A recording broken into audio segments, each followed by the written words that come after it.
I'm Mark Small of Civil Discourse Now for July 29th, 2022. It's sultry today in Indianapolis. It's in the 80s. It's not too bad, but it's still warm.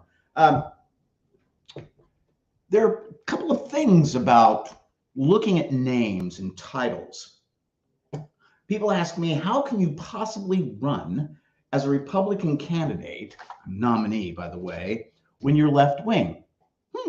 You mean I'm not like one of the Christo fascists running around?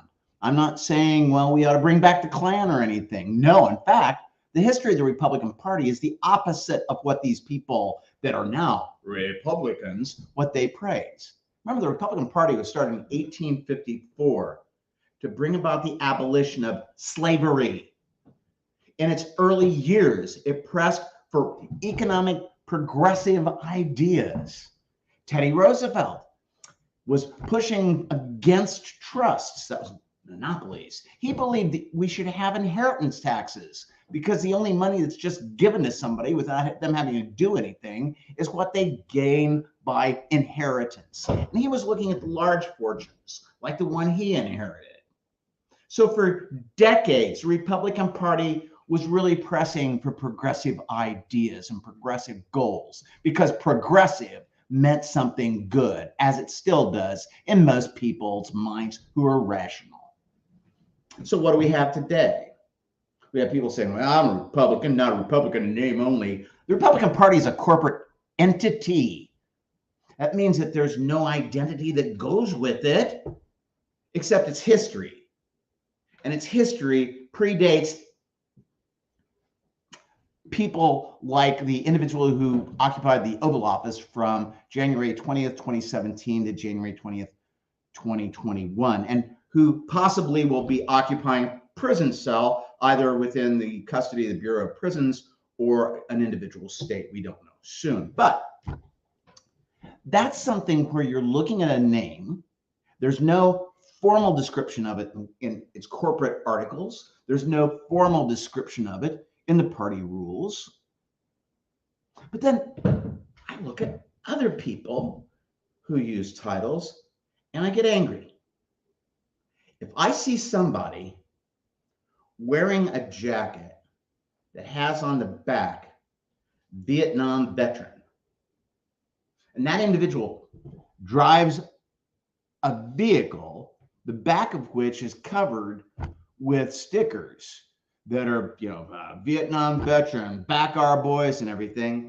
And that individual never was in the military, gung-ho for war, just never went to one and claims to have been a veteran. See, if those were colors from a motorcycle club that he was wearing on his back, and a member of the motorcycle club caught it, he wouldn't be walking around for very much longer. I'm not advocating vigilantism and enforcement of codes of motorcycle clubs. But I'm saying when people died in the conflict, he's wearing on his back so glibly, or when somebody claims to have been in the military and is part of an organization, gets made an officer, but they catch him. Well, that's just too doggone bad. Now, I'll say that I opposed the Vietnam War. I wore an armband on the day of the moratorium in 1969. Got beat up because I opposed the Vietnam War. Didn't try to dodge a draft. I was in like one of the last drafts. They weren't taking people in the draft really that much, so I didn't have anything to worry about. I was lucky. But a lot of people weren't, and a lot of people aren't. And for us to be fighting any place is absurd. War doesn't really resolve anything. There's only one war the United States fought that made any sense. That was World War II. But that in turn was started because of World War I, which was an idiotic mistake. Now, the Civil War wasn't a war. The Civil War was an instance in which the Union was putting down a rebellion by people who committed treason to try and maintain slavery.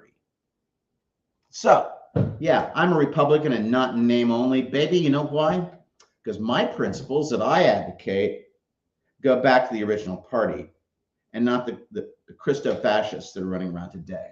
I'm Mark Small, Civil Discourse Now. Peace, love, freedom, happiness, nanu nanu. Take care.